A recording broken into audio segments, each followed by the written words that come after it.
رمضان کریم، رمضان مبارک، رمضان کریم۔ اللهم صل على محمد وعلى آل محمد كما صليت على إبراهيم وعلى آل إبراهيم إنك حميد مجيد. اللهم بارك على محمد وعلى آل محمد كما باركت على إبراهيم وعلى آل إبراهيم إنك حميد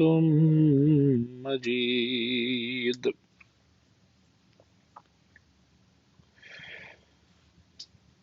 ایک برائی جو بعض اوقات اس کو ہم معمولی جان لیتے ہیں، معمولی سمجھ لیتے ہیں، یا وہ ہماری زندگیوں میں، ہماری گفتگو میں، ہمارے اعمال میں وہ خود بخود داخل ہو جاتی ہے، یا اس کو اگر کنٹرول نہ کیا جائے تو وہ داخل ہو جاتی ہے، اور وہ اس قدر نقصان دہ ہو جاتی ہے کہ وہ پھر جو ہے وہ انسان کی نیکیوں کو جلا کر بھسم کرنے لگ جاتی ہے آہستہ آہستہ، اور نہ صرف انسان کی اپنے نفسانی نقصان پہنچاتی ہے، انسان کو ذاتی نقصان پہنچاتی ہے، بلکہ معاشرے کو بھی خراب کرتی ہے، اور وہ ہے جھوٹ کا استعمال۔ اس برائی کی بہت سی قسمیں ہیں۔ ایک تو اسٹریٹ فارورڈ کھلم کھلا جھوٹ ہے جو انسان بولتا ہے اپنے آپ کو کسی مصیبت سے بچانے کے لیے، کسی باز پرس سے بچانے کے لیے۔ پھر اس کی کچھ قسمیں ہیں: پورا سچ بیان نہ کرنا، بات کو اس طرح سے بیان کرنا جس سے اگلے کو جان بوجھ کر دھوکہ دینے کی کوشش کی جائے، یا بات میں جو ہے وہ اتنا بڑھا چڑھا کر بات کو بیان کرنا کہ اس کے اندر جو ہے وہ سچ اور جھوٹ جو ہے وہ خلط ملت ہو جائے، یعنی مکس ہو جائے، اس میں اسے جاننا کہ سچ کیا ہے، صحیح کیا ہے اور غلط کیا ہے وہ ناممکن ہو جائے۔ اور پھر اس کے بعد وہ روزمرہ کے چھوٹے چھوٹے جھوٹ ہیں جو انسان بول لیتا ہے، مثال کے طور پر میں بس 2 منٹ میں پہنچ رہا ہوں، جبکہ انسان کو ہی پتہ ہوتا ہے، سننے والے کو ہی پتہ ہوتا ہے کہ اس کے 2 منٹ جو ہیں وہ ضرور 10 منٹ میں تبدیل ہو جائیں گے۔ تو یہ وہ سب سے نچلا مقام ہے جہاں سے انسان شروع ہوتا ہے یا دلیری پکڑتا ہے، اور اس دلیری کو پکڑتے پکڑتے آہستہ آہستہ وہ بڑی باتوں میں بھی اس برائی کو، اس چیز کو استعمال کرنا شروع کر دیتا ہے، اور پھر ایک عادت پڑ جاتی ہے کہ پھر اس سے بچنا مشکل ہو جاتا ہے۔ حضرت عبداللہ بن عمر بن العاص روایت کرتے ہیں کہ آن حضور صلی اللہ علیہ وسلم نے فرمایا 4 باتیں ایسی ہیں جو جس میں پائی جائیں وہ خالص منافق ہے،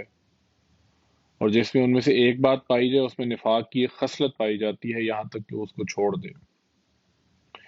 پہلی بات یہ ہے کہ جب وہ گفتگو کرتا ہے تو کس بیانی سے کام لیتا ہے، جب وہ باتیں کرتا ہے تو اس میں جھوٹ کی ملاوٹ ہوتی ہے اور جھوٹی باتیں کر رہا ہوتا ہے، اور جب معاہدہ کرتا ہے تو غداری کا مرتکب ہوتا ہے، اور جب وعدہ کرتا ہے تو وعدہ خلافی کرتا ہے، یہ بھی جھوٹ کی ایک قسم ہے،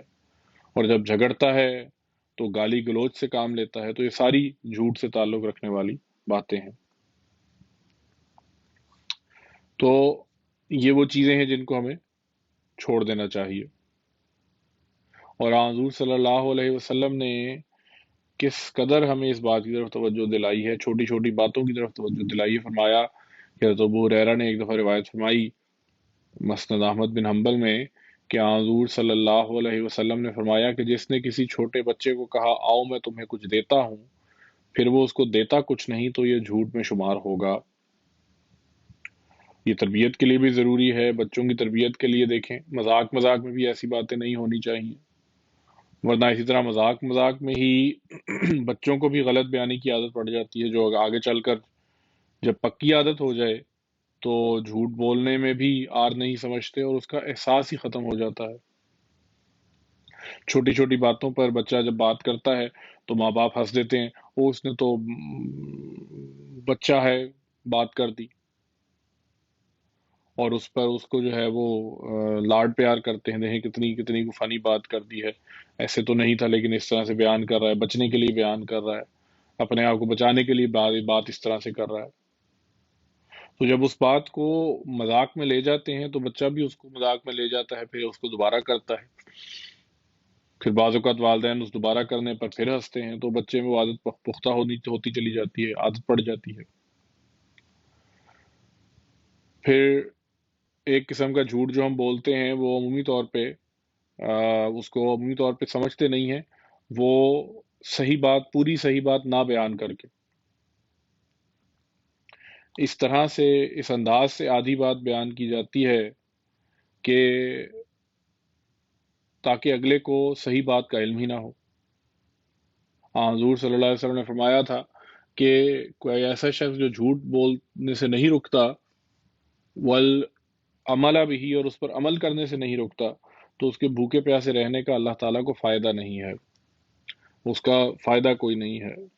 اور اللہ تعالیٰ نے جھوٹ کے بارے میں قرآن کریم میں کئی جگہ فرمایا ہے، اور اس کو جو ہے وہ جہاں پہ اللہ تعالیٰ نے سورۃ الحج میں آیت نمبر 31 میں اس کی یہاں تک فرمایا ہے کہ یہ تو بت ہے، یہ شرک ہے، کہ انسان جھوٹ کو شرک بناتا ہے۔ مثال کے طور پر انسان ایک میٹنگ میں بیٹھا ہے، ایک بات اس سے پوچھی گئی ہے، اس نے وہ کام ابھی شروع نہیں کیا، تو وہ کہہ دیتا ہے کہ ہاں جی میں نے کام شروع کر دیا ہے، اس بات کی پلاننگ شروع کر دی ہے، اور ابھی اس نے سوچا بھی نہیں اس بارے میں۔ تو گو کہ اپنی طرف سے تو انسان سوچتا ہے کہ میں نے جو ہے ایک وائٹ لائے بولا ہے، جسے کہا جاتا ہے نا کہ یہ آج کل جو ہے وہ بڑا چلتا ہے کہ جی وائٹ لائے ہے، اس سے کسی کو نقصان تھوڑی پہنچا ہے، کسی اور کو نقصان تو نہیں پہنچا، لیکن انسان کے اپنے دل پر نقصان ضرور پہنچا ہے، اس کے دل پہ ضرور جو ہے وہ ایک دھبا لگ گیا ہے،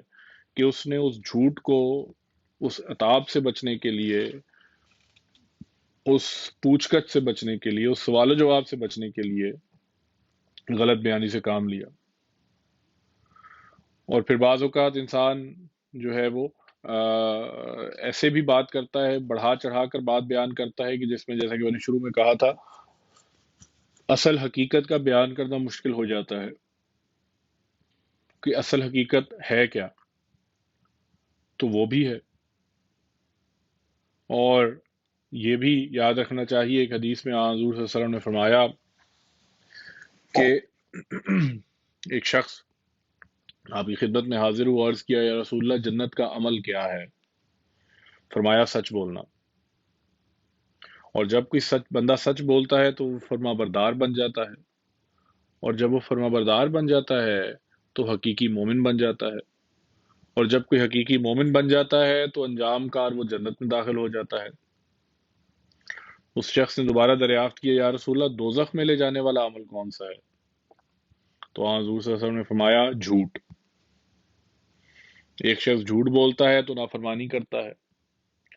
اور جب کوئی نافرمانی کرتا ہے تو کفر کرتا ہے، اور جب کوئی کفر پر قائم ہو جاتا ہے تو انجام کار وہ دوزخ میں داخل ہو جاتا ہے۔ تو بے شک وائٹ لائے سے، جس کو ہمارے بھاشا میں وائٹ لائے کہتے ہیں، کہ کسی کو نقصان تو نہیں ہوا، ایسی کو ایسا چھوٹا سا جھوٹ بول دیا کسی کو نقصان نہیں ہوا، اس سے نقصان کسی کو، کسی اور دوسرے کو تو نہیں ہوا، لیکن انسان کے اپنے دل پر اس کا ضرور نقصان پہنچا ہے، اس کے دل پر ضرور نقصان ہوا ہے، اس کی روحانیت پر ضرور نقصان ہوا ہے، اس کے اللہ تعالیٰ سے تعلق پر ضرور نقصان ہوا ہے۔ تو یہ نہیں سمجھنا چاہیے کہ وائٹ لائے ہے تو کچھ نہیں ہوتا، کوئی بات نہیں، کوئی ایسی بڑی بات نہیں ہے۔ یہ پھر ایسے ہی ہے کہ جب انسان جب اس میں دلیر ہو جاتا ہے، پھر آہستہ آہستہ بڑی بات پر بھی جھوٹ بول دیتا ہے، یا کسی بھی چیز میں انسان جب اس کو، ہمیشہ ہر کام کو انسان چھوٹے پیمانے پہ شروع کرتا ہے اور پھر اس کو آئندہ بڑے پیمانے تک پہنچاتا ہے، اور پھر اس سے نقصان اٹھاتا ہے۔ غرضے کہ یہ ایک ایسی بیماری ہے جو کہ معاشروں کو خراب کرتی ہے، اور معاشرے میں پھوٹ بھی ڈالتی ہے، اور ایک دوسرے کے امن کو بھی خراب کرتی ہے۔ تو اس سے بچنے کی بہت زیادہ کوشش بھی کرنی چاہیے، اور ضرورت بھی ہے، اور اس کی توفیق اللہ تعالی ہمیں عطا فرمائے، اور رمضان میں ہم اس سے بھی بچنے والے ہوں، اور اپنے اعمال کو اس برائی سے پاک کرنے والے ہوں۔ اللہم صلی علی محمد وعلی آل محمد وبارک وسلم انک حمید مجید۔